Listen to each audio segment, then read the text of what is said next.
It had only been in existence for about 5 years before I got there. It's located in Collier County. If you get on I-75 and you go west, the last road you will get to, exit you can take before Naples, the toll gate, is called State Road 29. If you go north, the Panther Refuge is on your left. If you keep going west on I-75 for about, 8 or 9 miles is the southern border of the Panther Refuge. It has kind of a stair-step shape. And it was created in the late 80s to provide a place where panthers could do their panther thing without human beings bothering them. So it was closed to the public. And when I first got there, my boss told me that there was little to no chance that I was going to be able to work hands-on with Florida Panthers. That in those days, the agency that I work for now was called the Florida Freshwater Fish and Game Commission. And they had their, hotshot panther capture team, and it was only them. And they were the only other people who were allowed on the refuge besides us, the people who worked there. And in the beginning, what I was focused on was a project to analyze the plants that deer ate to see if the nutritive value of that forage was holding them back from being a robust herd. In those days, they felt that the deer herd, or the lack thereof, was holding the Florida panther back. They just weren't able to eat enough. But that ended up not being so. We had a robust prescribed burning program on that refuge, so there was always some fresh green forage for deer to eat. Deer don't graze like cows do. They're kind of selective. They go and they like, broad-leaved plants and like ferns and mushrooms and lots of sometimes they even eat baby rabbits and mice and stuff like that. They're not strictly herbivores. They're primarily herbivores, but they're not above snarfing down a little protein if they come across it. Right? I was surprised when I first found that out too. Squirrels, we think squirrels are out there eating acorns. Yeah, they are, but they're also raiding birds' nests and they're eating lizards and frogs and whatever else they can catch. I saw the squirrels raiding a carcass nest recently. Yeah. I had no idea what was going on. Yeah, they're omnivores. Primarily herbivores, but yeah, they eat meat too. Just like chimpanzees, right? They spend their lives sitting around eating, leaves and fruits and stuff, and yet they hunt down monkeys and rip them apart and they eat the meat. So this first slide is always about the black panther thing, because I always get that question. Are Florida panthers black? They are not. Florida panthers are... Texas. They're from Texas. Why are we not there? For some reason, I'm open to Google. And just shut that down. All right. So as we get closer and we shine a little light on that black panther up in the tree, you can see the tawny brown fur. I think what people are seeing out there when they're seeing black panthers is panthers crossing roads or whatever when they're backlit. Sometimes panthers swim across canals before they get out on a road, and that kind of mats down their fur and maybe gives them, a more blackish appearance. Oftentimes they're seen at dawn and dusk. So other than that, I don't know what people are seeing out there. Like I asserted, Florida panthers are pumas, and their official name is Puma, the genus, and concolor, the species. Until very recently, there were something like 29 subspecies of puma, and you can see the present day range of pumas. They're one of the most widespread large cats in the world. That's the historical range over there. They once occupied all of North America, except maybe up into the Arctic parts of Canada and the United States, and all the way down to Tierra del Fuego. So before we had advanced techniques like, the ability to analyze the genetics of things, we had all of these different subspecies, and those subspecific designations were, the coat is longer, it's a slightly different color, they're larger. In the case of the Florida panther, they're smaller, and they tend to go towards the gray rather than the red. Their coat is very short, they're semi-amphibious. So we once knew the Florida panther as Puma concolor corii. We know now, after all of the genetic analysis that we've done, is that there are 5 subspecies of puma. Pumas are rows in northern South America. So, Venezuela, Colombia, the Guianas, probably, until it gets real wet and tropical. And they, like species do that are successful, they radiate out from where they evolved. Inevitably, some kind of catastrophe happens and the population contracts back to the core. Well, what happened over the history of Puma concolor, where there were at least 5 events where the population spread and then, for whatever reason, contracted. But a couple of those times, several populations remained. And those became the 4 subspecies in South America, or 5. Once you get to the Isthmus of Panama, every puma north of that, so all the Central American pumas, all of the pumas in North America are the result of one of those subspecies radiating out. So in a way, there is no Florida panther. Florida panthers are pumas, just like the California mountain lion, just like the Texas cougar. There are, however, black panthers in the world.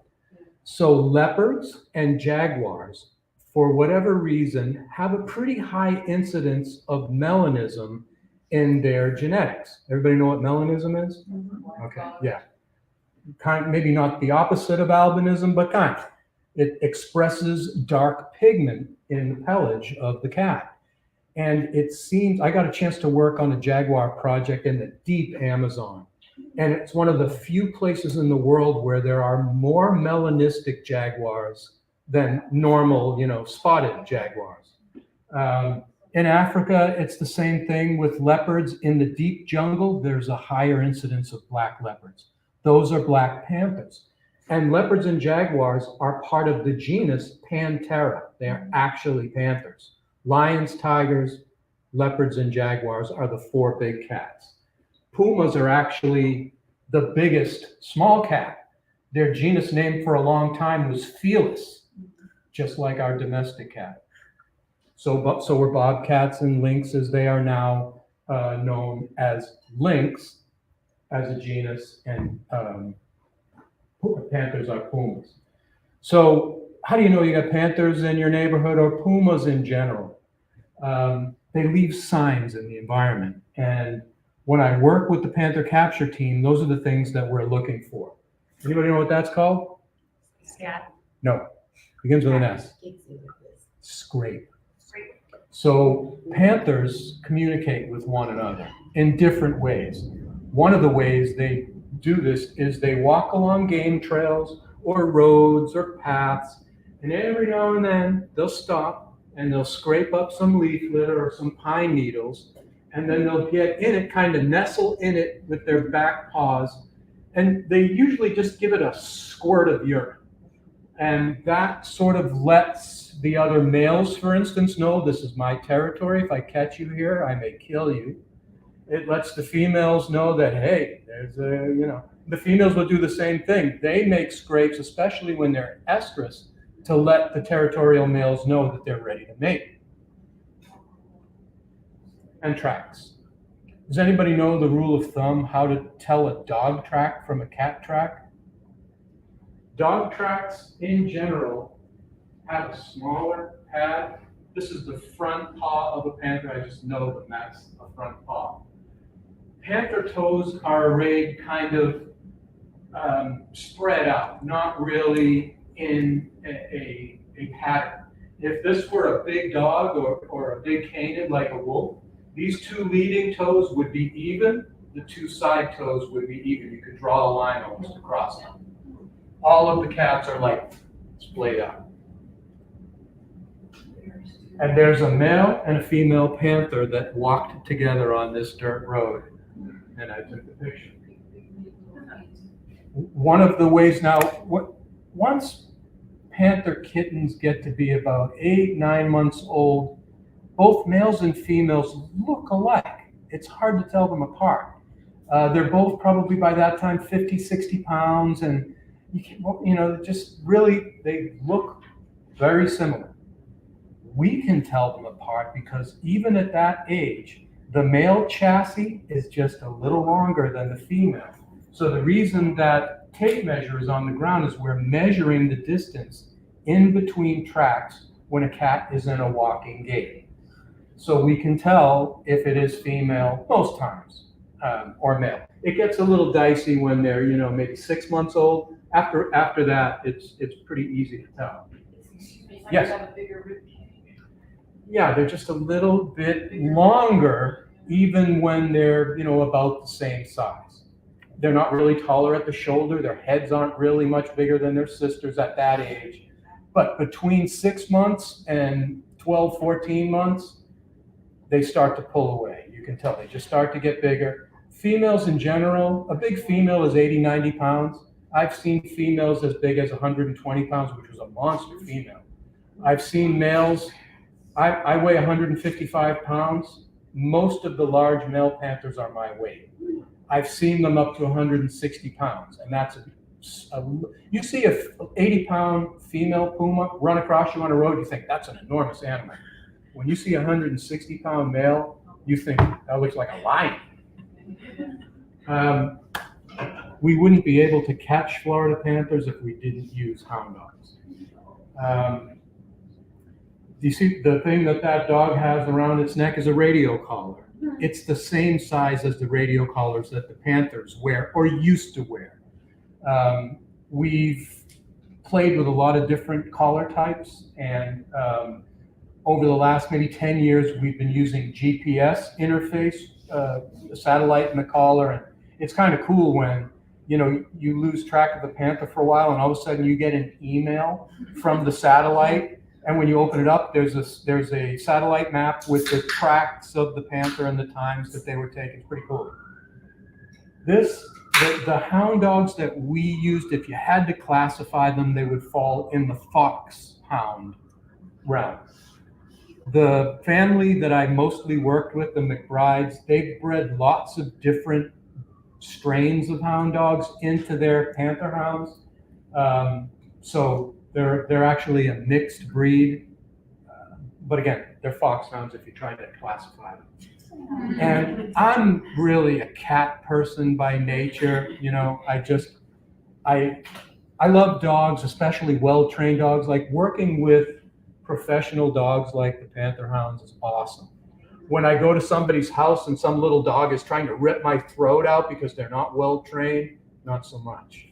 I like the independence of cats. I like how clean they are. I like the sort of gracefulness of their, movements, and but just in case anybody was wondering, I love dogs. And every year, puppies get trained. So generally, we like to work with 4 or 5 dogs. There's always one dog that's the alpha, and everybody follows him or her. And the puppies we're trying to train while they work. And the way Roy McBride told me a long time ago, it shakes out is about even the puppies from his best female, he only used female dogs, the father, grandfather, his sons had the males. And even the best male of his son Rocky and his best female, if he bred them together and they had a litter of 8 puppies, only 2 or 3 of them would really be any good. So what he said to me one time was, many are called, few are chosen. And there's Roy and Cougar loading up the dogs and the puppies into the little swamp buggy that was called Putt Putt. We also, especially in Big Cypress, use the helicopter all the time.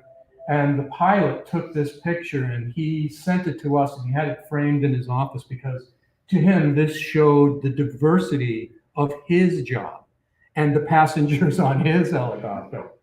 And so, we worked up a cat in a very remote area of Big Cypress. We went out there with the dogs. We went back with the dogs. And there's Rocky with the dogs, and he tells them, sit, and they sit. And if they move, he'll just give them a quick little bark, and they freeze. And there's one just taking a little whiff as the helicopter was taking off. One of the reasons why I was carrying that dog is because where the helicopter dropped us off and where the helicopter had to pick us up were two entirely different areas. It was getting to be late in the day, almost nightfall. And the only open place where the pilot could sort of land was on a marsh. So he had to keep the helicopter kind of hovering on the surface of that marsh while we marched the hound dogs to the helicopter, put it in, and then the houndsman got in, took off. Then he came back and did a couple of other trips to pick up the capture team. And there's the ship. And that's what Big Cypress looks like from the air. You can see the depressional wetlands, the pine flatwoods in the foreground.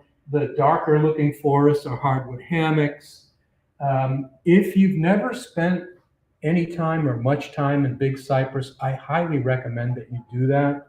A good place to get your feet wet is Turner River Road.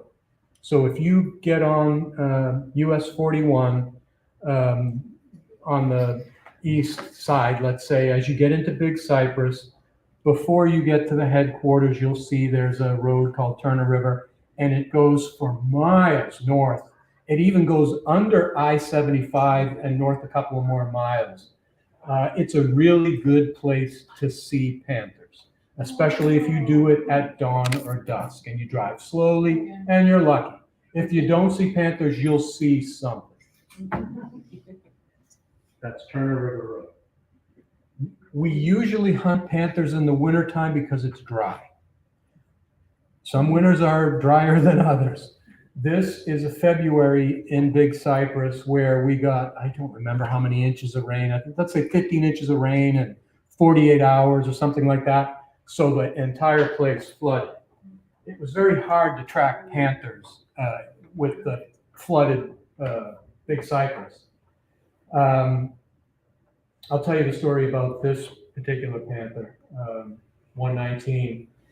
He was one of the dominant males in Big Cypress for a long time. We first radio collared him in 2005, way north in Big Cypress. His radio collar died, and he turned up years later down in sort of central Big Cypress. He maintained a large territory for a long period of time, sired many kittens, and he finally met his end when a young male challenged him for his territory and killed him. But on this day, we radio tracked him for probably 8 years. We had to change the collar a couple of times. Generally, the batteries only last about 3 years, especially back in those days. So we were getting down to the wire to try to catch this guy. And it was after this big rain, and somebody flew in the helicopter. They located him in this little hammock that was surrounded by water, and it was near Turner River. So we all went and we stationed away from this, and we could see it from where we were. And the houndsman and 2 dogs went into the little hammock. We all watched them walk across the water to the hammock. Then we heard aroo, aroo, aroo. And then a minute later, we start hearing splash, splash, splash, splash, splash, splash. We thought it was the hound dogs. No, it was the panther. He slipped out of that hammock and walked through the water right past us, probably within 50 feet of all of us there in our swamp buggies and ATVs.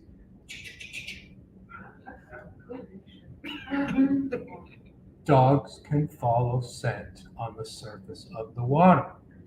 I grew up watching those movies, like out west, the fugitive is being trailed by the bloodhounds, and then he gets to a body of water and he'll walk through it or whatever, and the hound dogs, they can't find him anymore. I think it all depends on, maybe a flowing river is a little harder for them to, pick up on the scent if somebody crosses it than, a sheet flow lake. But these guys, first the panther walked by us, then here comes the cavalry.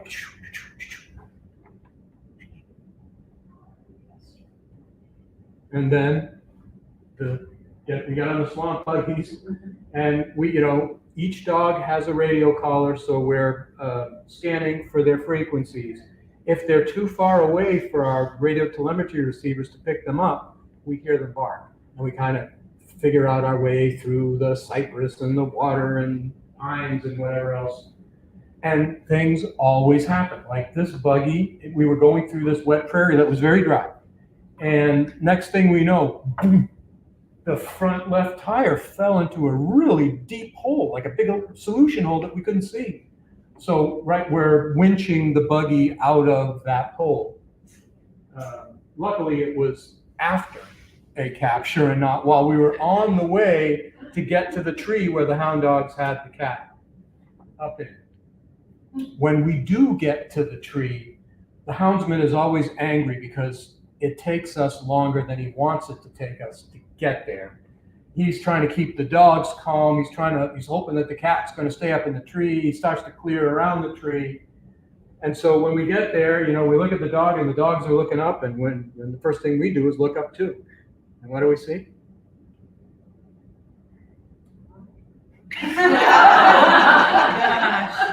We don't see radio-collared fox squirrels. But we oftentimes see bobcats. Some years the dogs treat 3 bobcats to every 1 panther. And they could differentiate between bobcat scent and panther scent, but the houndsmen need some cat to train the hound dogs on. And there are a lot more bobcats out there than panthers. So when they tree bobcats, we go, good boys or good girls, and then we get them out of it. Bobcats climb so high. I've seen them go like 60, 70 feet up the highest pine trees, and they just scowl at it. They just hate us. And that's our desired target, the Florida panther. There's a young male, and there's a female. And I've got lots of pictures of panthers looking down at us. I have pictures of panthers climbing down. Once we've left the area, we'll leave a camera and we'll collect photos. Sometimes panthers look like, they're calm, but they're not. They're just resting, catching their breath. So if they need to jump out of the tree, which I've seen them do many times, so powerful. And yeah. Oh, that's you. That's me. That's a baby one up there. No, that's one of the biggest males I've ever handled. That's Panther 150. Oh, so you already sedated this panther? Yes. So I go through a sequence. I don't know what this one is doing here, but I have lots of pictures of me with panthers up in trees too. I am the team tree climber. We get a cat treed. The biologist and the veterinarian decide, okay, should we go ahead and do this capture? Okay, yes. The houndsman will fire a tranquilizer dart into the rump of a panther. If all goes well, within 10 minutes, that panther is out cold. Sometimes they will shoot them and they'll jump out of the tree and run. And then they'll lose consciousness somewhere out there. And we use the best dog only to go find a tranquilized panther that doesn't have an active radio collar. This dog knows enough to find the cat and not maul it while it's on the ground. Generally, when the cats are not moving, the dogs do not act aggressive. About a third of the time, they will lose their consciousness up in the tree and they will fall in the net that we're holding. And about a third of the time, they will just lose consciousness up in the tree. And when that happens, somebody has to go up there and get them. The tree climber ties the panther up, and the crew down below is holding the slack of the rope. And once I tell them, okay, I have the cat tied up, and I have it kind of dangling there, they pull the slack tight, and then they let the cat down easy. And as I watched that cat go down to the ground,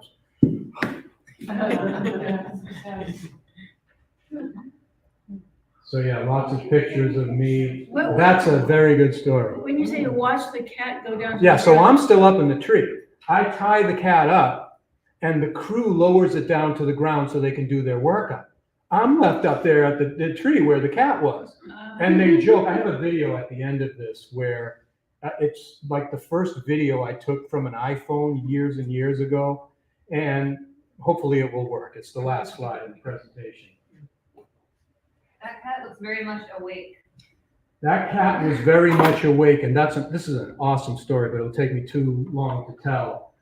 When I got up there, now that cat was very high. That was one of the highest I've seen a panther climb to. He wasn't there originally. He was much lower on the tree. He got shot and then climbed up like another 20, 25 feet to that one branch. And I didn't see that the dart in his rump had only injected about a third of the tranquilizer. So yeah, he's looking at me and he's not happy and he's growling at me. And I'm looking at the tree and I'm looking down, and there's only one way for that cat to get down other than jumping. And that's over me. The thing that nobody would know looking at that photo is at that moment in time, I had to go to the bathroom so bad. And if you want me to tell the story at the end, I will.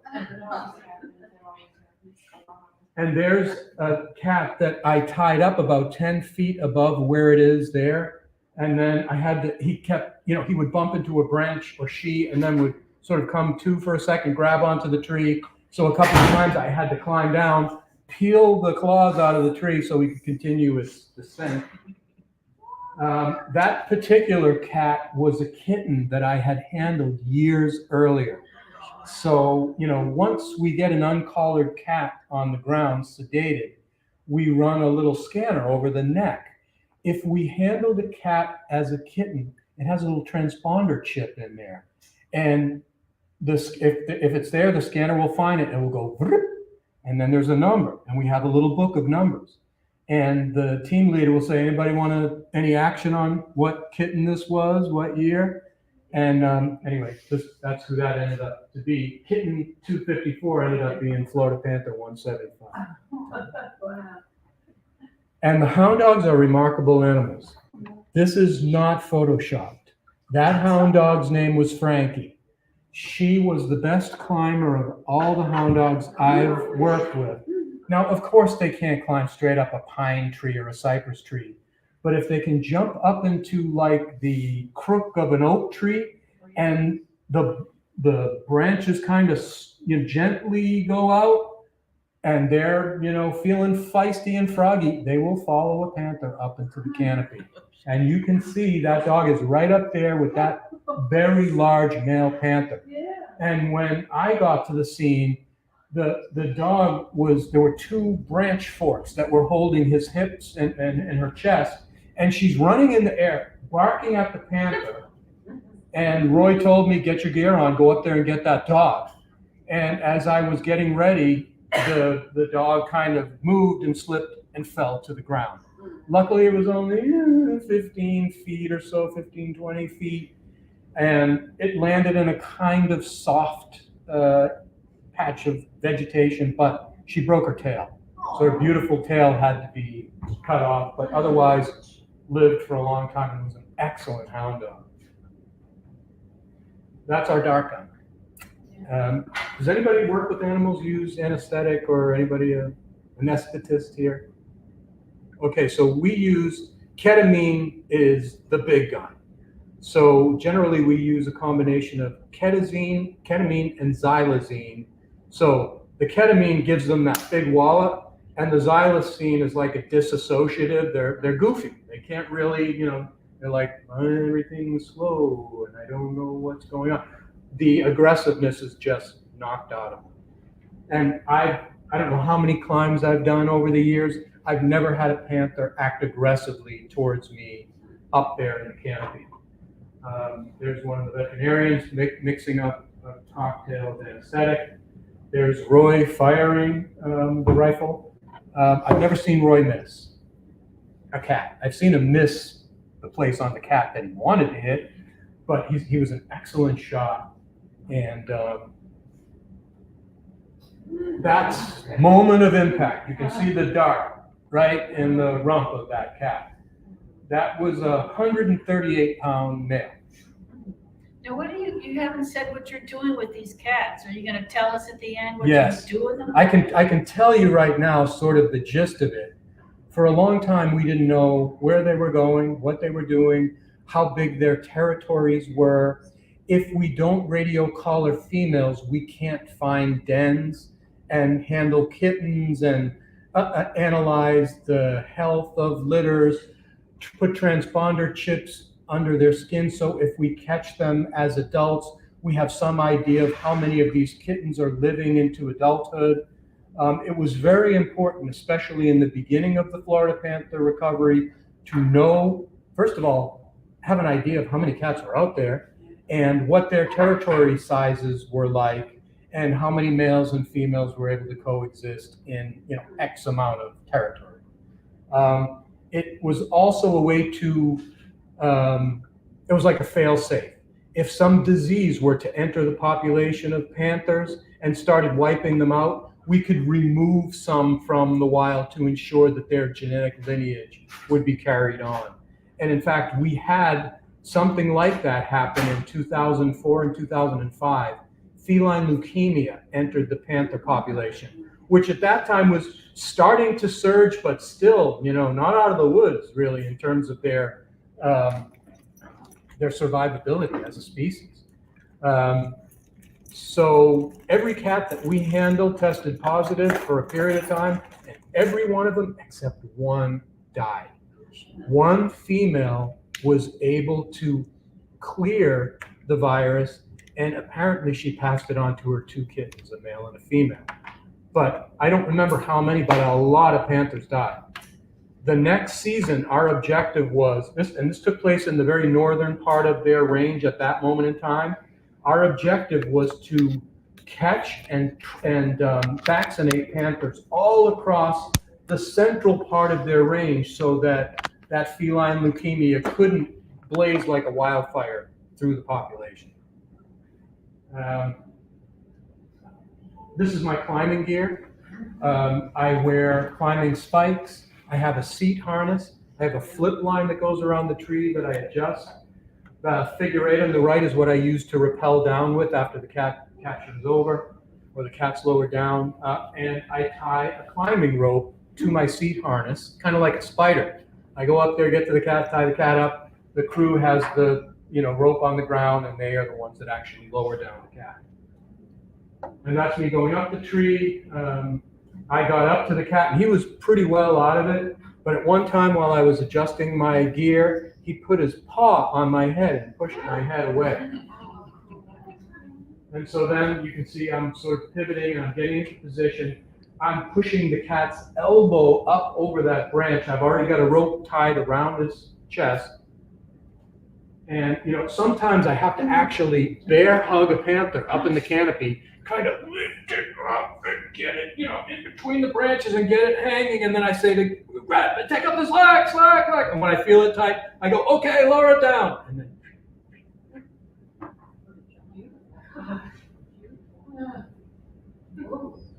I'm even using my foot to kind of keep them away from one of the branches down below me as they lower them down.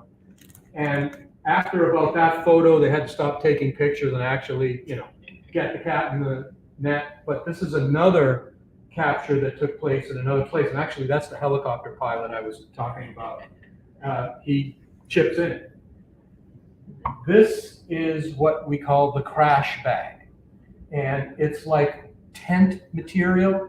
And we've got a whole bunch of these heavy duty plastic bags. And what we do, this thing, the crash bag is maybe 8 by 10. And there are 3 or 4 places in there that we fill up these plastic bags and put them in the little chutes or whatever. So we have a big air mattress that will, and there it is set up. And that's what, so that if the cat falls, Okay, so, right, sometimes what happens is we don't like to go through with a capture if a cat is too high in a tree. If, like the picture I showed you, we dart a cat at 25 feet and then he climbs to 45 feet, that net that we're holding doesn't really, it breaks their fall somewhat, but they hit the ground. This ensures that there's a little more cushion underneath that net so we don't hurt a panther during a capture. A cat that's already anesthetized, let's say.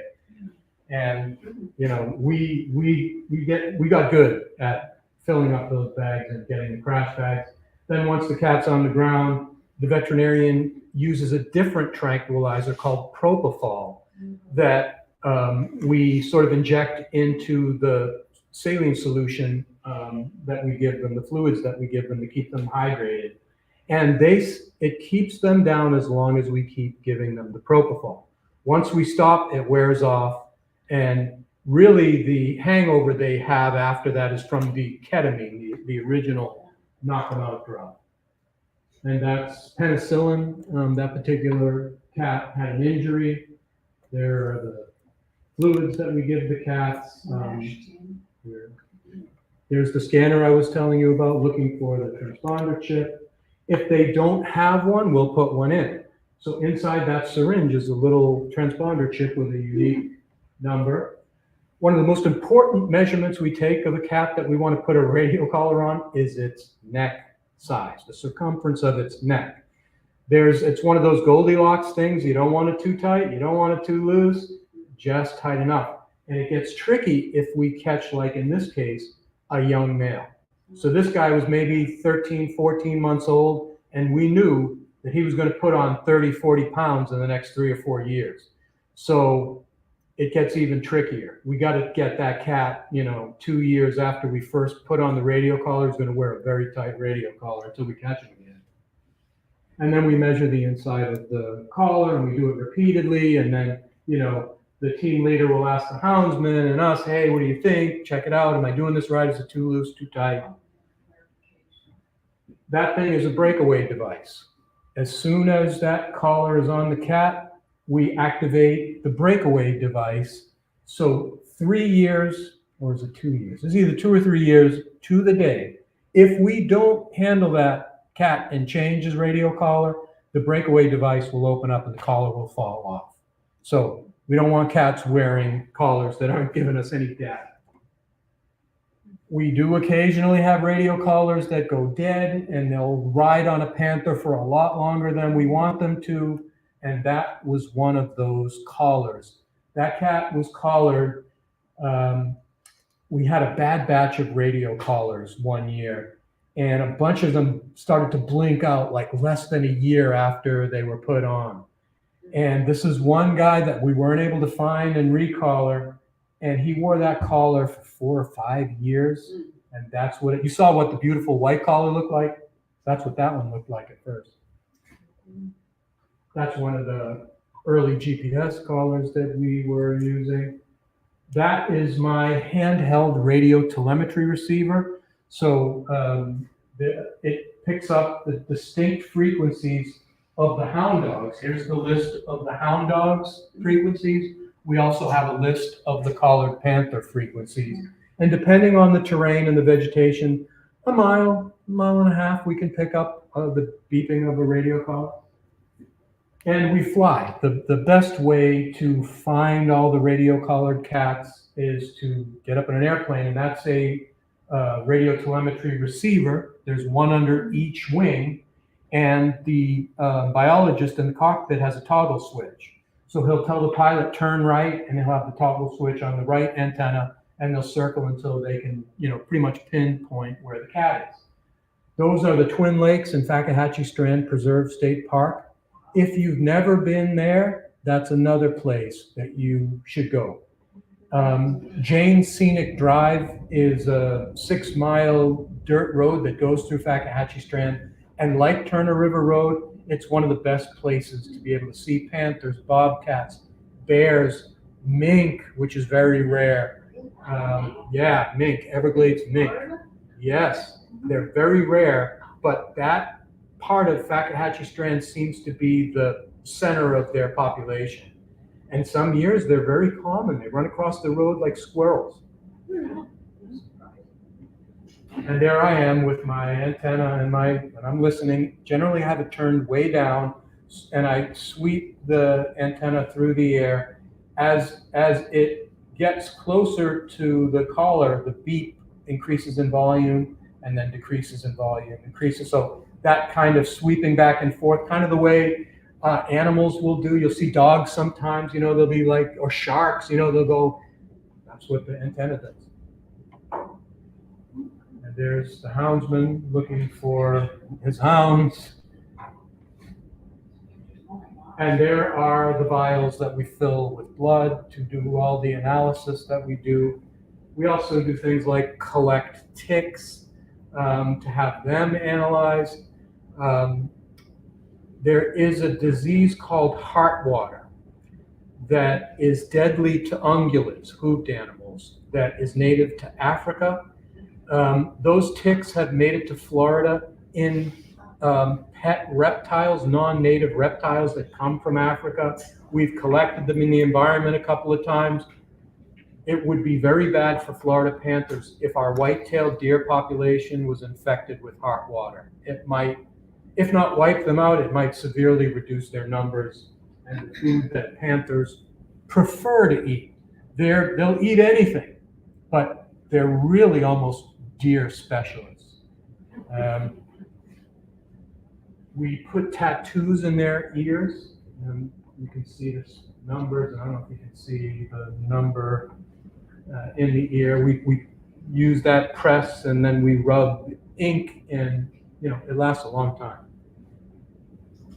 And one of the ways that we age panthers is by their teeth. But yes, this is in fact a friend of mine.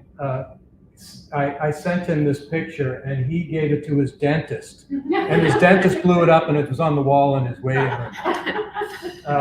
This is a young female. You see how beautiful and white her teeth are, very little wear. Behind those canines, and I didn't know this, I probably learned it in college, but I never really noticed or remembered until I was messing around with the teeth of panthers. There's a razor sharp edge on the back of those canines that helps them tear through meat. The molars in the back for crunching bones and extracting molar marrow. The front teeth are for the fine, picking the meat off the bone. And the spikes on the tongue are great for a lot of things, getting ticks and fleas and other things out of their fur, but it also licks meat off of bones. And if you were to take that tongue out and scrape it across your skin hard and fast, it would cut you like little razor blades. You said on those fangs that there's razor? The back edge is sharp on the panthers, yeah. Okay. Sharper. It's not like, a knife blade, but it's definitely sharper than the front.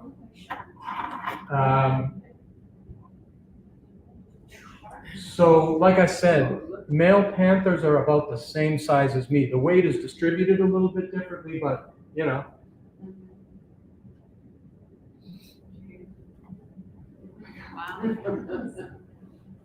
we're within probably 10 pounds of each other. When we weigh them out there, and we take all sorts of notes. And after the capture, after the workup, we let the hound dogs go and sniff the sedated panther as a reward.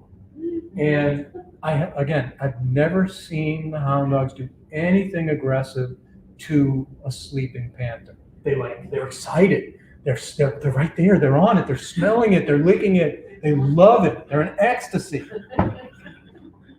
But, right, but I've never seen them bite them or do anything aggressive. Sometimes we'll have to move a sedated cat from where we worked it up to where we're going to let it recover. That's a little female. One thing you notice when you get males in your net and on the ground is they are really tough on each other.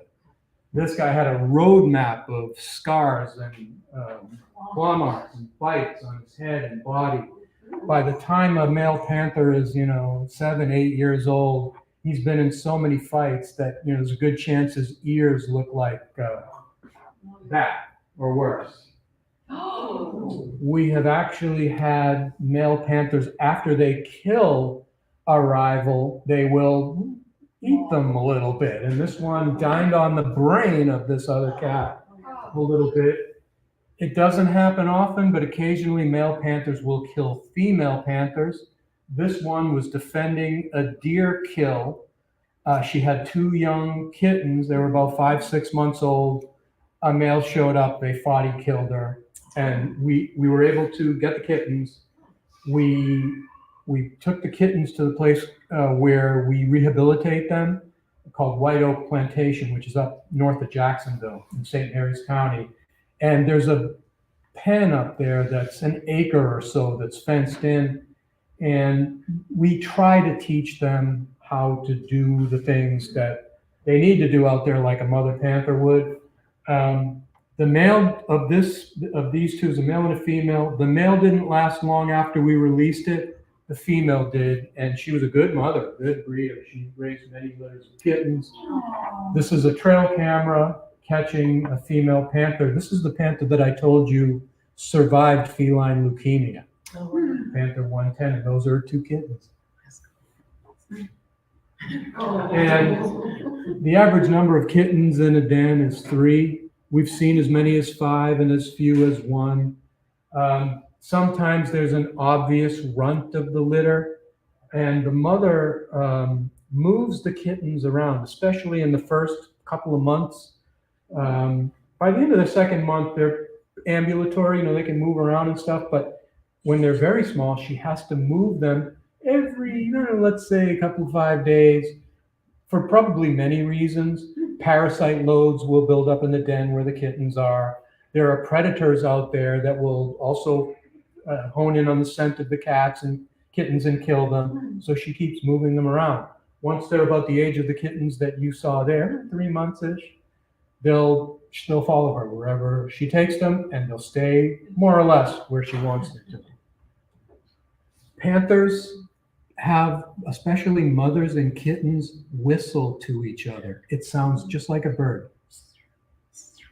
And the kittens and the moms, if you heard it, you would think it was a bird. This is the biologist in the box. And this is the next series of slides are going to be related to how we find dens with panther kittens. So if we have a radio-collared female panther, and we're flying a couple of times a week and we're recording her movements, if she stays in the same place for longer than a couple of those flights, and she's the right age, and especially if we saw her together with a collared male panther, a couple of months before, we will suspect that around this time she's going to den. And if she stops moving, we'll go to where we keep finding her from the airplane. And then what we do is we kind of look around. We use our handheld telemetry if she's around, and we'll set up the biologist in the box. And that's the biologist in the box. And What does that mean, biologist in the box? Your it's stash of stuff that you use on them? Yeah, the joke is we only use small biologists so they can fit in that box. But what we have in the box, I'll show you. But it's an extension of our Panther monitoring system. So this is the pole of an antenna, a radio telemetry antenna, that we bungee cord to the side of a tree that's in the area of where we think the den is. And it's always the densest palmetto patch or fern patch or, thorny thicket. And so we'll aim the antenna towards where we think the den is. There's a cable that runs down that pole to the box, to the receiver in the box. We have a car battery in the box, and a solar panel keeps that that car battery charged. And that is the guts of the box. There's the battery, the radio telemetry receiver, and a cell phone. So if the female is in the den, I can call the cell phone in the box, and if the female is in the den, we'll hear a beep. If she's not there, there will be no sound. We want to try to handle kittens when they're about between, let's say, 10 days and 20 days old, because they can't move very well. Their claws aren't functional yet. And it's just a lot, it's less stressful for them, especially if we can go in there, get them, put them in a little pillowcase, take them out to wherever we're going to do our thing, put them back in the pillowcase, and put them back in the den. We've never seen a female panther abandon a den after we handle kittens. We also put motion sensor cameras in the den, so we've got lots of videos of females coming back into a den after the kittens were, handled, and you can tell she's wary. She knows something happened. She can smell us, but the kittens start to suckle and they settle in, and one kitten, two kittens, three kittens. The older they get, the more they resist what we do to them. That one is in a figure 4 leg lock to keep them from moving too much. Until they're about 2 weeks or so, they have a sort of hazy blue film over their eyes. Like I told you, they can't really use their claws, but they do have it's almost like a predator deception kind of mode where they'll hiss and they'll jump at the same time, kind of hiss and jump. And it's unnerving. It's almost like they're a viper or something. And they do that, I think, to scare would-be kitten predators away. That's a dewormer solution that we give them. I think the name of the worms that primarily infect. They're not tapeworms. They're not roundworms. They're actually flatworms, but I can't remember the name of them. Oh my God. Those are the little buds that will turn into those canines. And a lot of times, a lot of stroking and nice talking, they'll just. And that's Deborah Jansen. Deborah Jansen was the wildlife biologist at Big Cypress National Preserve for 35 years. She just retired recently. She is a wonderful person, a great biologist, an excellent leader. I learned a lot about leadership working for her. And anyway, there she is. And there I am. We all have our pictures, with the kittens.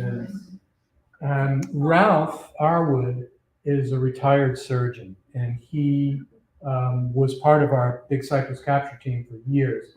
And thanks to him, I have all those great pictures of me up in trees with panthers. And he doesn't really like having his picture taken, so I always take his picture. And in this case, he was holding a kitten. I took this picture. When I looked at it later, I thought, I kind of questioned the paternity of that kitten.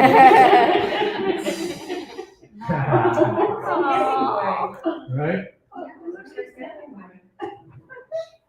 And there's our team at one point with our kittens. I didn't keep Mama from coming back. Mama has come back while I've been in a den. So let me tell you what we do. I kind of skipped over that. So we call in the morning. The mother is not there. Female panther is gone. She's out hunting or whatever. We mount up. We go out there, and one of us keeps track. Scans the surroundings for the mother's radio call. And what we do, let's say it's a palmetto patch. We try to surround the patch, and Deborah will tell us, okay, everybody, let's go. We all get on our hands and knees and crawl to where the center of the patch is that we can see. And when somebody finds a kitten, they hoot twice. When somebody hoots twice, the other people stop their search and work their way over to the person that found the kittens. Like I told you, we put them into pillowcases, take them out, we do our workup, and then put them back in. One time I was putting a kitten back into the den when the female showed up, and she was close. I mean, I could hear the beep in the radio. But, you would think that she would come busting in there and want to tear us all apart, but no, she's wary. And we try to speed things up if she comes back, and then we leave. And again, I've never seen a den abandoned by a female. That's Deborah Jansen, and that's Roy McBride, the houndsman who is now, I believe, 88 years old. Wow. That's Florida Panther #1 that was caught and radio collared in Fakahatchee Strand Preserve State Park. I don't know how old Deborah was in that picture, but that picture was taken in 1981. Wow. That's the year I graduated from high school. And both Deborah and Roy were honored as being 2 of the, I guess, 8 defenders of the Everglades. It was an oil painting series that a Naples artist did. I don't know where these are hanging. I gotta find that out because I would love to go and see Deborah and Roy and the other defenders of the Everglades, up on the wall, lit in lights. I treasure the times that I've spent with Deborah Jansen and capture team. And actually, this is the first time I'm talking about capturing Florida Panthers as was and not is. We're not capturing them anymore for a variety of reasons. But for the last couple of years, we have not captured Panthers just because that's what we've done all these years. If there's a reason to do it, we do it. But otherwise, we have all the data we need. And capturing Panthers is very stressful on them. And it's a very humane thing for us to do at this point in the game. We've watched Florida Panthers spread all throughout their historic territory in South Florida, south of Lake Okeechobee, south of the Caloosahatchee River. We've had males swim across the river and go as far as northern Georgia in the past. Starting about 5-6 years ago, female Panthers have swam across the Caloosahatchee River too, and given birth to kittens north of the river and in several places. So the Panther population, in my mind, is something like an irresistible force now. There are enough of them in all the good habitat that the up-and-coming males and females have to go searching for good habitat and happy hunting grounds, let's say. So that population pressure is pushing them to do things that they probably wouldn't do otherwise, like swim across rivers. And this is queuing me up to tell a story. I've seen Panthers do a lot of really remarkable things. One of those things was we had a radio collared female Panther that we wanted to continue to radio track for another cycle. The batteries in her collar were almost dead. We had a short window of time to try to capture her and put a new radio collar on. She was in a very remote place in Big Cypress, so we had to take a helicopter to get close. And then I had one hound dog, and Rocky the houndsman had one hound dog, and he had his telemetry gear, and we tried to get as close to the female Panther as we could without disturbing her. So Rocky's monitoring the signal strength. We finally get to a point where he thinks, okay, we're close enough to let the hound dogs go. What we wanted to do was have a very short chase, get that cat in the tree quickly, and then call the capture team in to do our thing. So, okay, we let the dogs off the leash. Very quickly we hear, woo, woo, woo, and we follow them, and we get to a place where it was kind of open in the understory, and there were some very large cypress trees. This female was in a small red maple tree next to one of those tall cypress trees that kind of arranged a very park-like setting. So we could see she was uncomfortable. She was kind of teetering on a branch. And at one point actually had a paw on the cypress tree to kind of steady herself. So Rocky and I leashed up the hound dogs, and we went and we took cover behind some vegetation. quieted the dogs down. We wanted her to get out of that tree and then let the dogs go and then re-tree her in a tree that would be good for us and her to capture her in.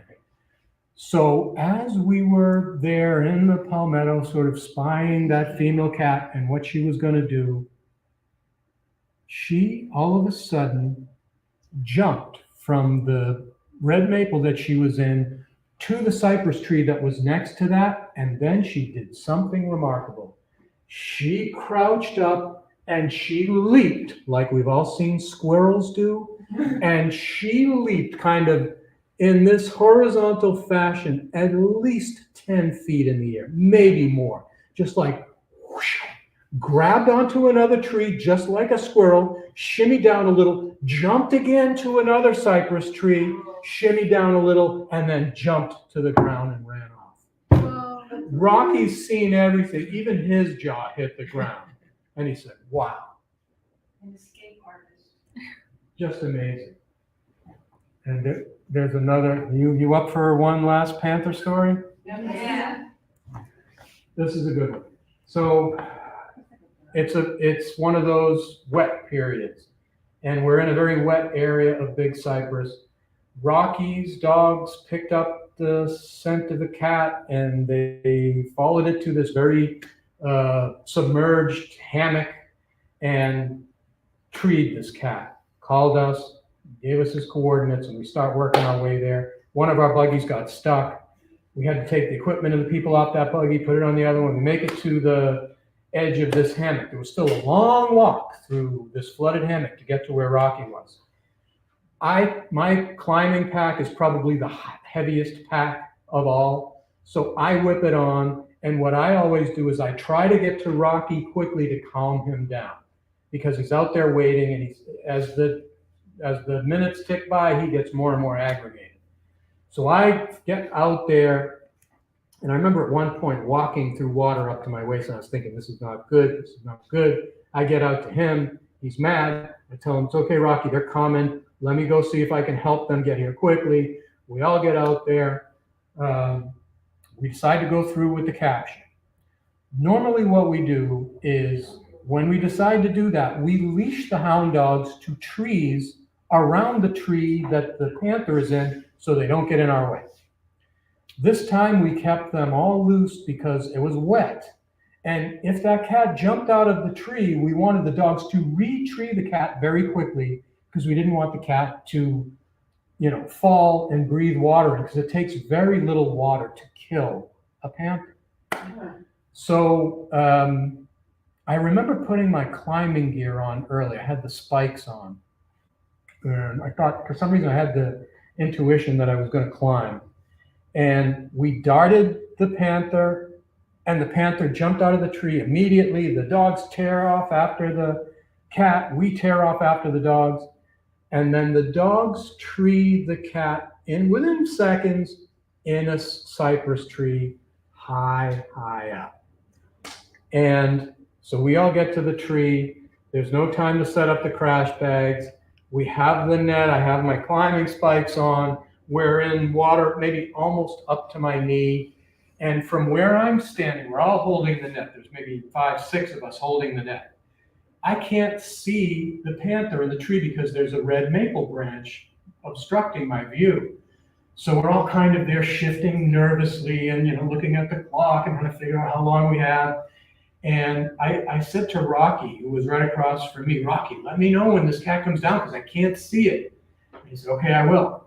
And I made a suggestion to everybody. I said, look, because this cat is so high, instead of holding the net like we normally do, why don't we hold it up in kind of like military press position so that when it hits the net, we can sort of press the net up to give a little bit more, cushion between him and the ground. And nobody balked. Everybody did what I suggested. So we're all standing there like this. Now, maybe I saw Rocky's mouth move. Maybe I heard a little something. But the next thing I knew, a full-grown male panther was on my chest. And I remember shooting my hands up with the net and the net getting ripped out of my hands. And I went kind of up in the air, my legs up in the air, and I went on the ground, underwater, with the panther on top of me. So I immediately grabbed the panther, and we start rolling in the water for a second until I remembered my very first iPhone was in my pocket. And all of a sudden I let go of the cat and I'm like, oh, my iPhone. And, you know, he does one of these things, and we all piled on to the cat, and I remember having him up against a tree. I had both sides of like a scruff of his neck, and I got him pinned up against the tree, and everybody's holding on to him, and the vet's trying to get some propofol into him. And he finally went down. And we noticed that this cat was hit by a car, and his shoulder and foreleg were deformed from this accident. He found a way to do his thing with that injury, and it had been healed for a long time. It wasn't a recent thing. And, you know, it was amazing that this cat could survive with that injury, especially right after it happened.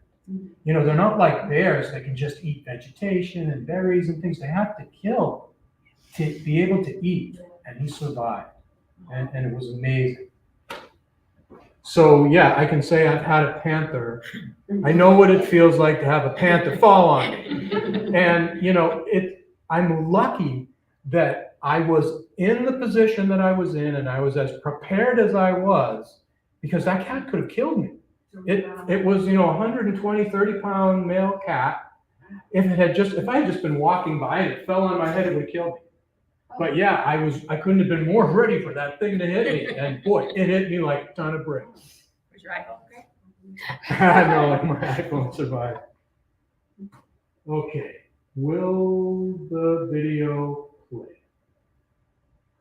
Okay, so this is the tree climber's perspective, looking from above down.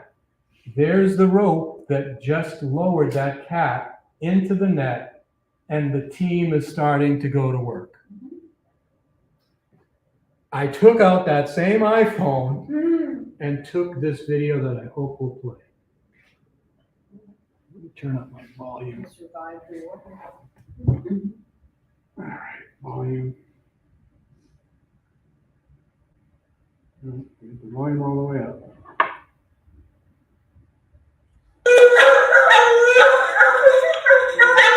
That's what hound dogs sound like.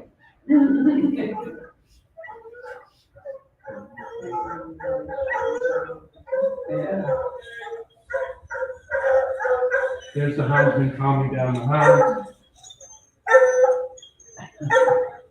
And now I'm panning. This is a little pine island surrounded by wet prairie. There's the houndsman's swamp buggy. Wow. For some reason it's sideways. Let me see if I can. Hang on. Let me just stop this and see if I can turn this around. Let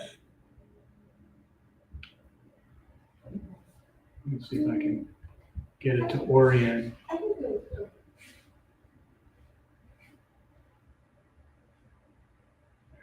What do you feed the dogs? The dogs eat kibble primarily, but they eat a lot of fresh meat too. Roadkills they'll pick up and they'll feed to the dogs. They hunt and they'll feed what they catch to the dogs. All right, so let's see if I can get this to Roadkill they feed to the dogs? Yeah, if it's fresh, yep. All right, let's see if I can.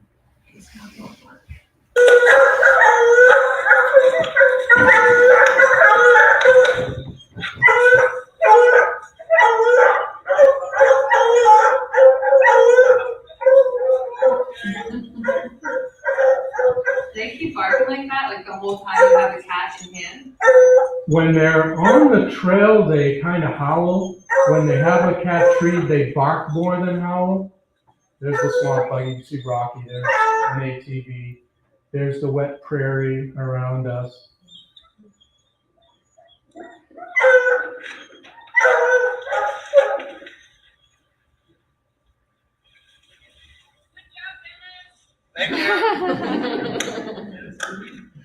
So you didn't hear the last thing. They used to always joke that, once the cat was on the ground, they forget all about me. So Deborah yells up, "Good job, Dennis." And John, her technician, said, "Dennis who?" So anyway, that's a little glimpse into the hands-on Panther recovery work that I had the honor of being able to do for 20 years. Yeah, I always knew this era would come to an end if what we were trying to do worked. And so I've watched, when I came to South Florida in 1996, there may have only been 30 to 50 Panthers in existence.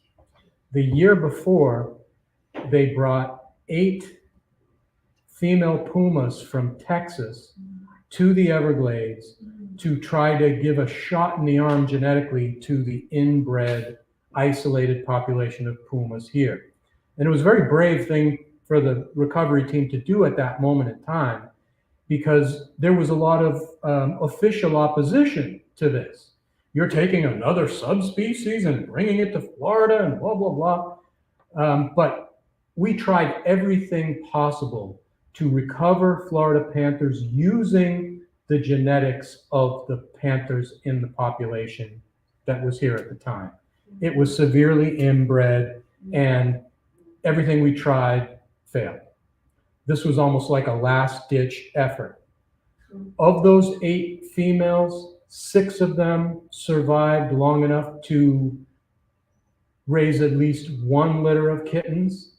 4 or 5 of them raised multiple levels of kittens. One interesting thing is, and when they were released first, they were caught by Roy McBride on horseback in Texas with his dogs. Wow. I told you he only uses female dogs. I asked him in the beginning, "Hey, Roy, why do you only use female dogs?" He said they're more professional. Love that. Where was I going with that? I lost my train of thought. Raising their population, maybe? Yeah, so there. Okay, so we brought those Pumas from Texas in. One thing that I thought was amazing and shows you the ability that animals have to orient themselves in the world using things that we can't. So all these Pumas came from Texas, which is west of us. One of those cats was released way out in the middle of Big Cypress. Over a very short period of time, that cat made a beeline west, went all the way across Big Cypress, Fakahatchee, Rookery Bay, swam across the intercoastal to a barrier island, and only stopped on the western shoreline of this island. And, I have this image in my head of this female Puma looking west, knowing that's where she had to go, but there was all that ocean in between her and Texas. We watched, so that's 96. By the year 2000, the population really shifted into third gear. In 1996, it was very rare for me to see a track on the Panther Refuge or a scrape. By about the year 2000, I couldn't go out there without seeing a scrape or a track. We used to get maps with the telemetry data on them for our refuge from my current agency. In July of the year 2000, I think there were 11 separate Pumas, Panthers, that came onto the Panther Refuge. It was a very small piece of land, relatively, in that month. 11. Males generally have a territory you calculate at like 200 square miles. Females about a third of that. That many Panthers were now in the environment and were working things out. They were finding the good habitat. That we started to see less and less of the obvious signs of inbreeding of the Panther population. once we got through that feline leukemia period, it was just a spread of the population that we never imagined.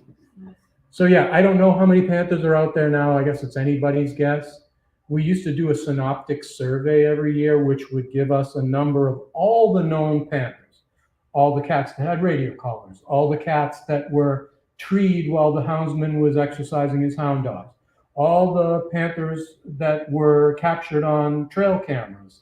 And Roy would give a number every year. And I think the last number he gave of known panthers was 121. Very limited access when you consider the entire Everglades and Big Cypress ecoregion. So it seems as though all the good habitat is occupied and the upcoming generations of males and females are having to move out beyond the core. And the original recovery plan called for several populations within the historic range of the Florida panther, which was kind of like the southeastern coastal plain in Florida. But there was not the political or public support to do that. So all the eggs ended up being in one basket in this Everglades population, where they hung on for decades after all the other pumas were wiped out east of the Mississippi River. They are starting to come back. Pumas from the west are starting to find their way across the Mississippi. There have been cats that have gone up around the Great Lakes and down into New England. As far as we know, there hasn't been any breeding of pumas in eastern North America outside of South Florida. The one male that made it all the way to northern Georgia, and the reason why we know that is because one morning a hunter was in a tree stand and a panther walked underneath this tree stand and shot it. And he killed it. And he threw it in the back of this pickup truck and he took it to the game check-in station. And he said to the biologist there, I shot a panther. And the guy said, get out of here. He said, I'll show you. And he took out the panther and the guy said, I'll be damned, it's a panther. That panther was then taken to a laboratory somewhere and its genetics were analyzed and all the markers indicated that it was from the South Florida population. It wasn't somebody's escaped pet. It wasn't a puma from Texas. It wasn't one of Ted Turner's pumas from his property in Georgia. It was a Florida panther that went all the way up to North Georgia. And he found himself in the position of having just killed an endangered species. And I don't know if this is true, but this is what I was told. They asked this man, why did you shoot and kill that panther? He said something to the effect of, my friends wouldn't have believed me if I just told them. Anyway, the population is doing remarkably well. And even though I don't get to interact with panthers the way that I used to, that's okay. I'm happy to leave them alone. I'm happy to know that there are going to be panthers around for a long time yet to come. Somebody else took your place? No, we just stopped doing this work. Oh. One thing that we've been, the last captures that we've done were trying to figure out what is causing panthers to be limping around out there. We've gotten lots of images of panthers that are walking by our trail cameras limping. Oh, I read about that. Yeah, we saw, females with kittens all kind of walking in a line limping. And there are lots of things that could cause something like this. And it's not only panthers, it's bobcats too. So last year, we spent 3 weeks in a kind of restricted area in the Corkscrew Swamp, trying to catch female panthers and bobcats to see if they were afflicted, to collect samples of blood and tissue to see if we could figure out what's going on out there. So far, we don't know. It's been going on for years. Yeah. like I think it was 3 years ago, maybe, was the first kittens and a mother that was filmed limping around. That's why we were working in the Corkscrew Swamp area. We never were able to catch any panthers or bobcats in that capture season. We didn't do anything this year, and I don't know what's planned for next year. But what we used to do was every year we would get together with the houndsmen and we would hunt. Starting from I started in 2001. So the capture season was 4 months long in those days. Once I became the park manager at Fakahatchee Strand, I shifted from working with the state team to working with the national park team. So they kind of split up the panther habitat, and Deborah and her team worked in sort of like middle Big Cypress South, and the state team worked everywhere else. And we used to work 5 weeks straight. Rocky had a big ranch in Paraguay that he wanted to get to at a certain time, and he was selling jaguar hunts on his property at the Safari Club annual meeting, whatever it was. So he had this short span of time. He wanted to get his 5 weeks in, so we would work 5 weeks straight. And it's an interesting way to live. You know, it's every day you do the same thing. It's almost like ever see that movie Groundhog Day? It's kind of what it's like. The alarm goes off at 4:30. Get up, take a shower, get dressed, get the ATV, get all the gear, get up, go out and look for panthers.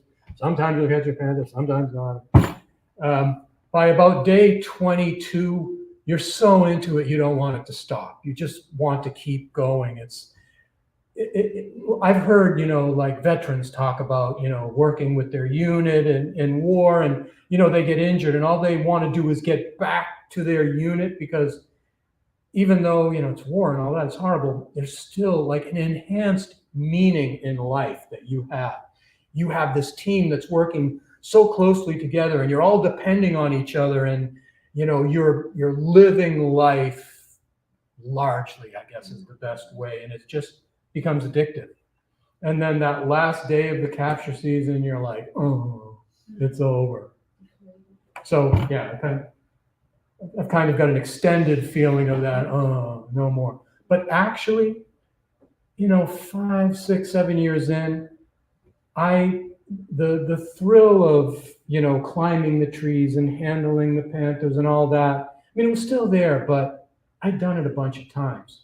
A lot of times I was out there on my ATV, looking for tracks in an area where the houndsmen and the other members of the team were, and kind of hoping that we weren't going to catch a panther, because I didn't want to bug them.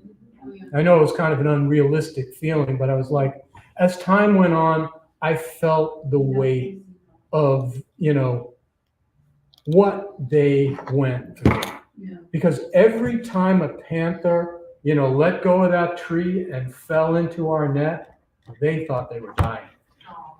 So, it just, as time went on, that became more and more evident to me.